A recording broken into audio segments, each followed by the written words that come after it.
Mga kapangit. Pag laking probinsya talaga, magaling magsibak ng kahoy. Galing magsibak ng kahoy. Ako ulit, Ate Pangit. Kaya ko yan, Ate Pangit. Galing, oh. Simple lang sa kanya, ay, oh. Sana all. Yan niluluto ni Ate Lulu. Walang nakasalang.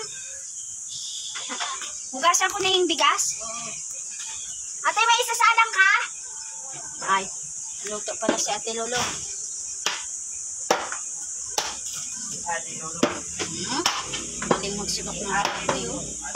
Dadaan lang ha, baka bumika yung kahoy.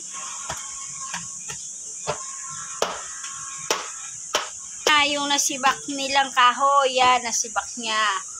Yan. Yan. Laking tulong po yan sa amin. Kahoy na yan. Yan, kasi mahal yung gasol. Yan, o. Yan, o. Nag-exercise si Ate Lulu, mga kumari nyo, o, braso lang. Lumalaki na daw yung kanyang katawan.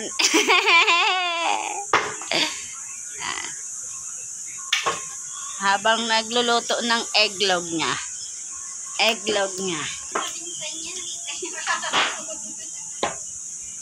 Na lumalaki na daw yung bilbil niya.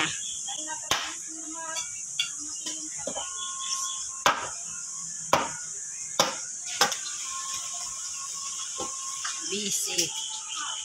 Aw daw, natalsika ng mantika.